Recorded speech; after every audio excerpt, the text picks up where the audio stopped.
Anaan adda ba'uunkee sababa ati himte otoo hin taane kan biraa akka ta'e nan beeka.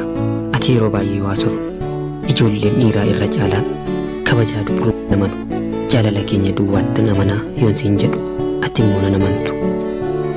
Anis irra deddeebi'eensi madaalaa ture. Jecha keetirraayis akkasumaan mirkaneeffadheen jira.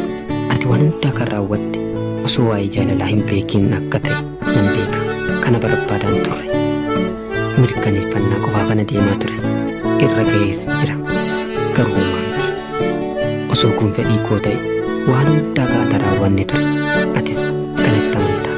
Garuu ani umrii kanatti homaa raawwachuu hin barbaadu. Kanaafan callisaa ture. Ani garuu icciitii jiru natti himta jedheen seeqqachaa ture malee naan gargar baata jedhee yaadeen beeku. Shakkaa boontuun talaa daldaltuu jaalalaa jaalala gurgurtee bu'aan buufte jalaa argatamuu dhabaa jedhe weellisaan. An duraan akka lubbuu koottan si jaalladha. Ammas akkasumattan si jibbe. Namni akka sabbataatti ofitti maratan buufa ta'ee nama hidda jedhama miti. Atis kanaan tokkuma. Magartuu guyyaan ejjedhee si haasofsiise sana ani jaalala keettiin hubame akkaman godharee siin jennaan gubadhu naan jette. An osoon beekin si jaallachuu kootu na guba. Oromoon duruu mammaake foonarree ol fuudhan lafatti gamaa jedha. Osoon kana beekiyanis dura sin jaalladhu ture. Osoon hin beekin si jaallachuun koo anaan na gubee madhummaan koo jedha weellisaan. Osoon hin beekin si jaallachuun koo anaan na gubee madhummaan koo na gubee anaan na gubee madhummaan koo. Namni akka keetii kun akka jiru waan beekuufi yeroo jaalalaan wajjin turretti ati na miidhuuf akkasumas fedhii kee qofa guuttachuuf jechoon itti fayyadamaa turte. Atumti nan gatiin kiyya rakkoon qabu naan jetta. Adaraa kee nan jijjiirin siin jennaan ati takkaa jaalladheen beeku. Kanaanillee nan amantuu naan jetta. Ani waan biraa siin hin jedhu. Rabbi osoo sirraa hin risiin sitti hin dabaliin kan hojjaa keessiif haa kennu. Gaaf tokko karra keessan duratti an keessi koo na tasgabbaa'uu dide na tasgabbeessi siin jennaan ani yoomuu keetuma nan shakkiin ati riyaa koo osoo hin taane jaalallee koo tansi godhadhaa naan jetta. Jechoota waliin fayyadamaa turree fi haala wajjin dabarsine kan afaan atumtitti guuti. Kun hunduu jecha afaan keetii baane yoo siif danda'ame deebisii liqimsi. Jecha abbaa keetii irratti hirkattee jiraatta. An jecha isaa maaf eegda siin jechuu koo miti. Garuu kan ofii keetii murteessuu dandeessu abbaa keetiin eegda. Ofitti amanamummaa dhabde. Kan jaallattes kan nabaa turteef kanaafi awwaarri kee akka qabu nan beeka. Garuu atumaan qabdu qabeenya isaaniitti amantee akka gaara addunyaa kanaatti of ilaalta. Isaanis ta'e atis nama qabeenya qabu harka akka taatu barbaadda. Kun immoo jaallatamoo osoo hin taane gurguramuu akka ta'e beeki. Jaalala kee irratti xuriin oolii siin jennaan na didde. Anumaan namne Rabbi wajjin nan hojjedha. Dhufu simachuuf qophaa'e osoo ilaaleen hin tarkaanfatiin qunnamsa kiyya. Duraanuu jaalala koon qabdu anatu si wanta ati narratti raawwatte hunduu ati na miidhuuf raawwattullee ani jaalallee koo kan turte magartuu roobaatii fi godina Shawaa Bahaa magaalaa Makiitti kan argamtuuf jaalallee kee durii kan amma gargar baane lammiidha achuma Makiirraa.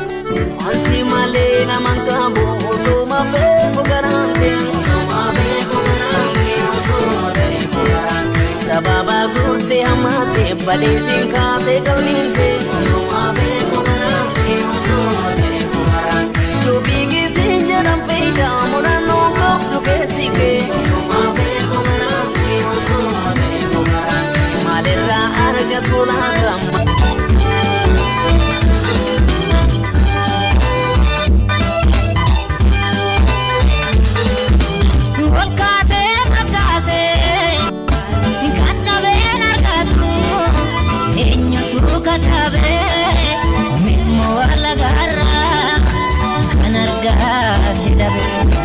Jalatti dhugaan asiin bitamu ittis fakkaatini malli fahaatisamu.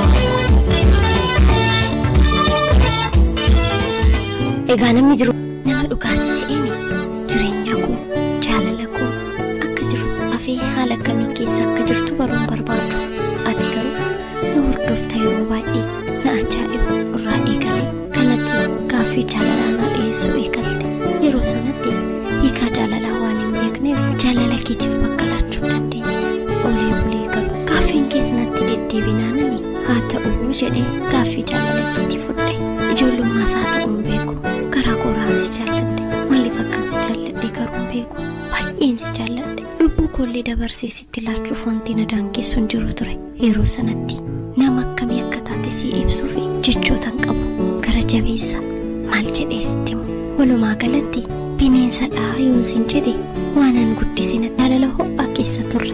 Yeroo walii bilbilaa walii barreessinaa wal arginas ergan eebbifamee ba'ellee akkasuma ani waa hedduu dhagaye. Yeroo jalqabaatiif waan ati hojjette mareeroon dhaga'u amanuu hin dandeenye. Gara baasuu barbaadaniif akkas jedhuu jedhee yaadee ture. Garuu olee bulee dhugaasaa bira ga'eera. Ati eenyu akka taate maal akka hojjechaa jirtu badheera. Kana garuu dhugaa namni martuu beekedha. Baay'een ajaa'iba. Akkan oduu kana mara dhaga'eeni sin gaafadhe. Ati garuu hojiin kun nan ilaallatu jettee kakatte.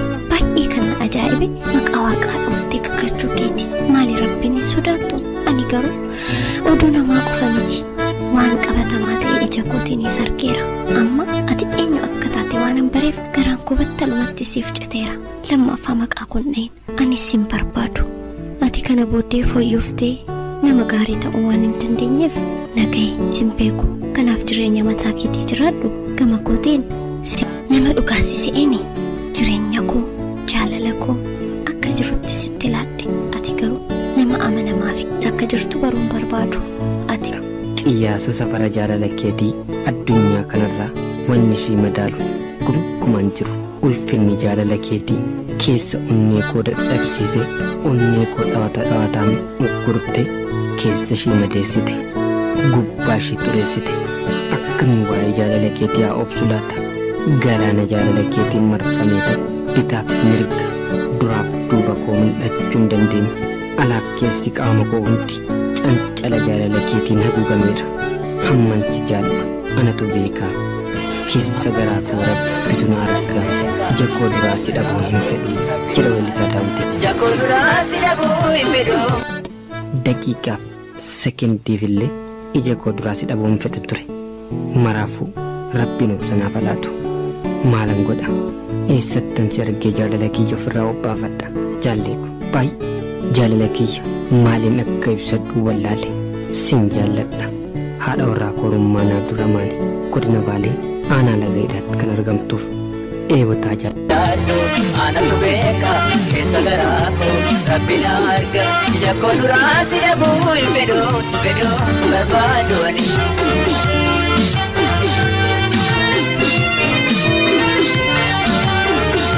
Ani sina kaba ati sana kabu wali hikota na gadatu. Jete nama irama gafatu jalala dugati kajatu. Kambiran kajelu ijari nedadu asin jiruru. Qophii dambalii jaalalaa raadiyoo Oromiyaatiin dhaggeeffattanii immoo yaada qabdan bilbiltanii nu biraan ga'a. Hanga ammaatti nu waliin turtii gochuu keessanii fi galanni keenya guddaadha.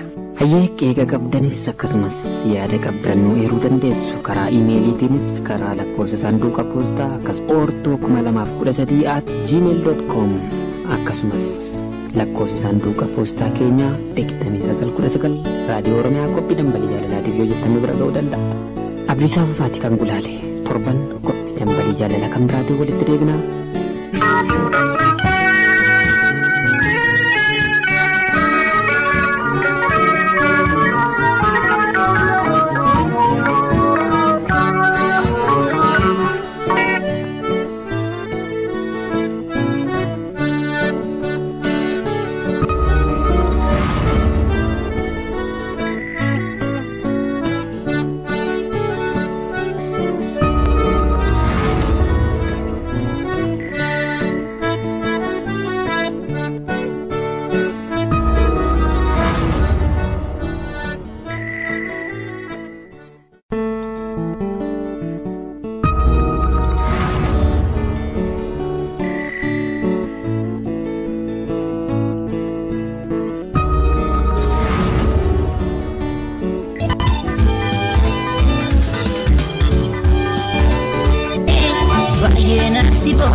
kadamnani ni kadabe narkatu enyutu kadabe mi alatti dugan kasini pitamu mitfakatini malifat tamu.